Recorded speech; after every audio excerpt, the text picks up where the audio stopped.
बिस्मिल्लाहिर्रहमानिर्रहीम। अस्सलाम वालेकुम। दुनिया में दो मुल्क ऐसे होंगे जिनको एटलीस्ट हमला करने से पहले इंडिया हर सूरत इन्फॉर्म करेगा, और तीसरा मुल्क ऐसा होगा कि जिसके साथ मिलकर हमले की प्लानिंग होगी, बताया जाएगा, टाइम लिया जाएगा, तमाम चीज़ें, उसका नाम होगा तीसरे का इजराइल, और पहला मुल्क होगा फ्रांस, और जिसको इन्फॉर्म किया जाएगा रूस। अब ये जरा सूरत हाल समझ ले, मामला क्या हुआ है।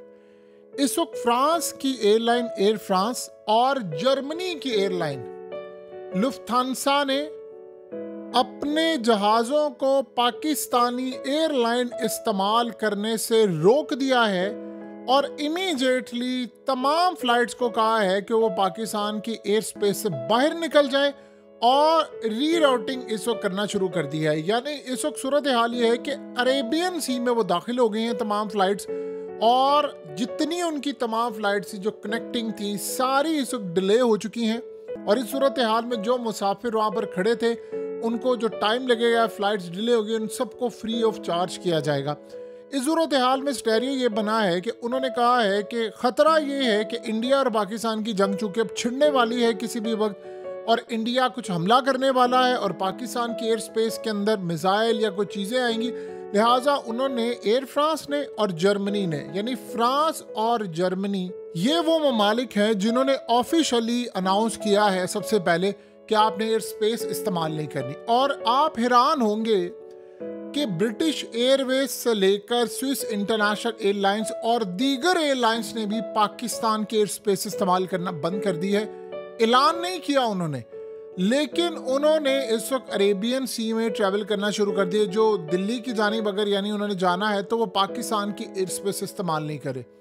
अब ये याद रखिएगा, फ्रांस वो मुल्क है जिससे इंडिया ने राफेल तैयारे लिए, और इन्हीं राफेल तैयारों को इस्तेमाल करके उसने करना है अटैक। अब जब ये सूरत हाल पैदा होती है तो आप उसका अंदाज़ा अच्छी तरह लगा सकते हैं कि कितने बड़े पैमाने पर जाकर इन्होंने, यानी आप सोचें कि फ्रांस एक ऐसा मुल्क है कि जिसको पता है, जिसकी इंटेलिजेंस एजेंसी इतनी ज़्यादा है कि उन्होंने इंडिया के साथ कोऑर्डिनेट किया। इंडिया ने उनको बताया है कि रिसेंटली आपको पता है इन्होंने तकरीबन $8 अरब का ऑर्डर दिया है इमीडिएटली। ये पाकिस्तान पर हमले के ऐलानात के बाद की बात है, ये पहलगाम हमले के बाद, और कहा है कि हमें अपनी नेवी के लिए इमीडिएटली आपसे 26 राफेल तैयारे चाहिए। और साथ उन्होंने कहा है कि अगर अर्जेंट बेसिस पर ज़रूरत पड़ी तो आप हमें प्रोवाइड करेंगे, और एक टाइमलाइन उन्होंने दी है। फ्रांस के साथ मिलकर इंटेलिजेंस शेयरिंग, राफेल के लिए तमाम चीज़ें यानी हो रही हैं, तो उनको पता है कि कब हमला करने वाले हैं। और आज फ्रांस ने अगर ये काम किया है तो फ्रांस के साथ जर्मनी ने किया, अब जाहिर सी बात है पूरा यूरोप करेगा। और आप अंदाज़ा करें कि स्विस, ब्रिटिश, इन्होंने भी पाकिस्तान की एयर स्पेस को अवॉइड करना शुरू कर दिया है। तो जब ये सूरत हाल पैदा होती है तो आप यहाँ से अंदाज़ा लगा सकते हैं कि वो कितने सीरियस है हमले के बारे में। देखिए, इंडिया को, फ्रांस को, इन सबको एक बात पता है, इन्होंने पाकिस्तान पर हमला किया तो पाकिस्तान जवाब देगा, और भरपूर जवाब देगा। हम जाहिर सी बात है चुप तो नहीं बैठे रहेंगे, हमने भी इनकी इंट से इंट बचानी है। ये हम पर मिसाइल मारेंगे, इन्होंने बड़ी जंग करनी है, कोई छोटा स्ट्राइक तो वो करने नहीं जा रहे। तो इस सूरत हाल में जाहिर सी बात है जो पाकिस्तान की एयर स्पेस इस्तेमाल करता है वो पाकिस्तान को पैसे भी पे करता है, इसका नुकसान तो हमें बहुत ज़्यादा होता है। लेकिन इस सारी सूरत हाल में सबसे अहम डेवलपमेंट अब ये होने के लिए जा रही है कि इन्होंने रूस को भी बता दिया। आज मोदी की पुतिन से हुई है बातचीत, और बड़ी हैरान कुन तौर पर, यानी ये सूरत हाल है, आज मोदी को होना चाहिए था रूस के अंदर, वो नहीं वहाँ पर पहुँचा।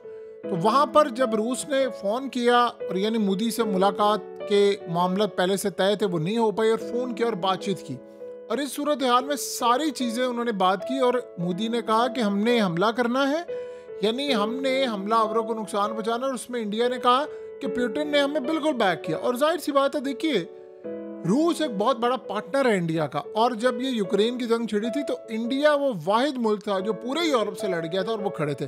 तो रूस को भी उन्होंने बता दिया और फ्रांस को भी बता दिया, तो इनको तो ऑलरेडी पता है। रही बात तीसरा मुल्क, वो है इजराइल। इजराइल के साथ तो खैर मिलकर ही ये प्लानिंग करते हैं, उनको तो सारा पता है क्या करना है। और इसराइल ने अब से नहीं, वो कब से पाकिस्तान से अच्छा खासा कोई बदला भी लेना चाहता था। देखिए, उसकी नज़र में दुनिया में दो मुल्क हैं जिनको वो जाहिर सी बात है कभी भी पसंद नहीं करेंगे, एक पाकिस्तान और एक ईरान है। ईरान के हवाले से तो आप सब जानते हैं कि जिस तरह यमन ने जो कल मिसाइल मारा है, जिस तरह बेन गुरियन एयरपोर्ट पर जाकर हिट हुआ है, और उसके बाद उन्होंने क्या किया है, अब ऐलान कर दिया है कि हमने जिस तरह समंदरों में इनकी नाकाबंदी की थी, अब हम एयर स्पेस के अंदर ये करने वाले हैं, और उनको कह रहे हैं कि तुमने फलानी एयर स्पेस इस्तेमाल नहीं करनी, ये नहीं करना, हम मिसाइल मारेंगे। तो इनके लिए तो ये बहुत बुरी सूरत हाल इस वक्त पैदा हो रही है। सो लिहाजा इस वक्त सबसे बड़ा मामला ये हुआ है कि ये एयरलाइंस जो है ऑलरेडी, जाहिर सी बात है, डिस्टर्ब है। मिडिल ईस्ट में यूरोप की एयरलाइंस है, यूएस कैरियर्स हैं, इनकी भी फ्लाइट्स इस वक्त कैंसिल हो रही हैं। जो यमन ने मिसाइल फायर किया है उसके बाद, अब देखिए बेन गुरियन एयरपोर्ट को जब हिट किया गया है तो उसके बाद सबसे अहम डेवलपमेंट तो यही आती है सामने कि इजराइल के अंदर थाट, Arrow, Iron Dome, David Sling, ये सारे फेल हो गए हैं। और उसके बाद अब ईरान ने बता दिया है कि हम कहाँ तक इनको हिट कर सकते हैं और क्या मामला हो सकता है। तो ये सूरत हाल जब हो रही है तो कोई भी रिस्क लेने को तैयार नहीं है। जब आप फ्लाइट्स को टर्न करते हैं तो पैसा लगता है, जाहिर सी बात है। लंबे रूट पर आप जाते हैं तो उसमें टिकट भी महंगी होती है, टाइम भी ज़्यादा लगता है। पाकिस्तान मिड में है तो यहाँ से अगर आप डिस्टेंस देखें तो अच्छा खासा नुकसान होता है एयरलाइंस को। लेकिन इस सूरत हाल में अब बड़ी डेवलपमेंट क्या है? बड़ी डेवलपमेंट ये है कि मोदी ने एक तो आपको पता है रिसेंटली मीटिंग की है, उस मीटिंग के अंदर सारे चीफ सबको बुलाया है। लेकिन अब डेवलपमेंट बड़ी हो रही है कि 1 बाय 1 सारे आते जा रहे हैं। पहले नेवल चीफ आया, फिर एयर चीफ आया, अब मोदी ने अजीत डोवल को बुलाया है और अजीत डोवल के साथ मीटिंग है। यानी आप सोचें पिछले 72 घंटों के अंदर मोदी ने navy chief, air chief, defence secretary, उसके अलावा मकबूजा कश्मीर के चीफ मिनिस्टर को बुलाया, अब अजीत डोवल से हुई है मुलाकात। तो ये सारी की सारी सूरत हाल में पहले सबको बुलाया और फिर सबको कहा कि बताओ तुम सारे प्लान्स लेकर आओ कि क्या इंटेलिजेंस, हम कैसे हमला करेंगे, क्या सूरत हाल है। तो सबको अपने हिसाब से वो ग्रीन सिग्नल देते जा रहे हैं।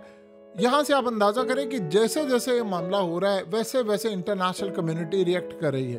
तो इस वक्त आप सोचें कि बरतानिया और अमेरिका ने भी पाकिस्तान और इंडिया में ट्रैवल करने वालों को एडवाइजरी जारी की है कि आप लोगों ने जो बॉर्डर के एरियाज़ में है वहाँ तो बिल्कुल ट्रैवल नहीं करना। तो उनको सबसे बड़ी बात ये समझ आ गई कि ये लड़ाई जो है वो बॉर्डर की साइड से पहले शुरू होगी, चाहे वो इवन के पाकिस्तान के वाघा बॉर्डर वाली साइड क्यों ना हो, इसके अलावा इंडिया की साइड भी हो, ये तो एक लड़ाई शुरू होगी। उसके बाद जो अगला मरला आएगा वो आप सब देखेंगे और हम भी देखेंगे कि वो कितनी खतरनाक हो सकती है। तो वो करते करते एक साइड पर गए हैं, फिर उसके बाद आप देखेंगे कि सारी दुनिया के ममालिक इमीडिएटली अपने तमाम शहरियों को कहेंगे कि वो पाकिस्तान और इंडिया को छोड़ दें, इमीडिएटली वहाँ से निकल जाएं।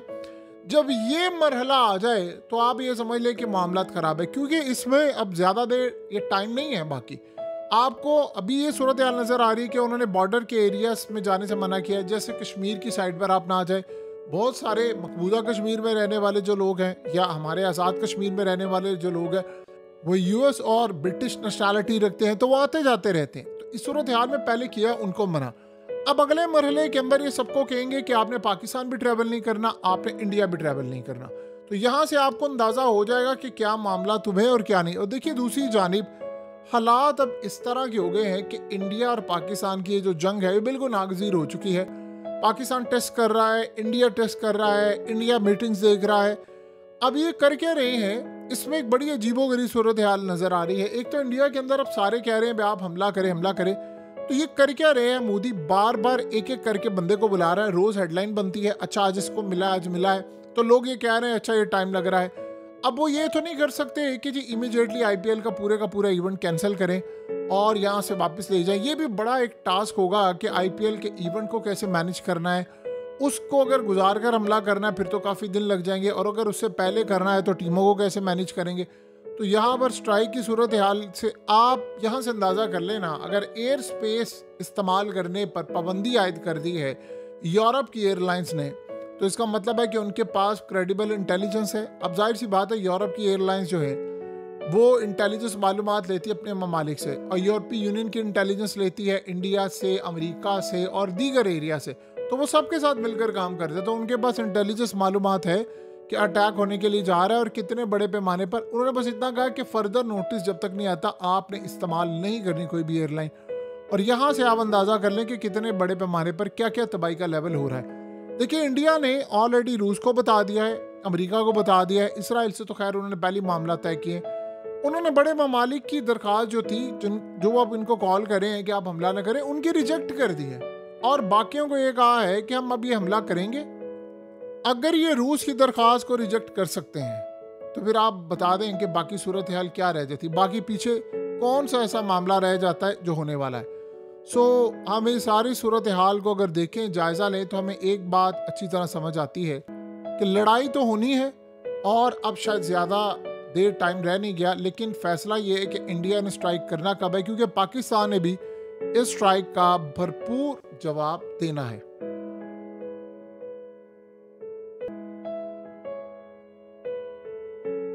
हकीकत टीवी को सब्सक्राइब करना मत भूलें, वीडियो को लाइक करें, शेयर करें और कमेंट सेक्शन में अपनी राय का इजहार ज़रूर करें।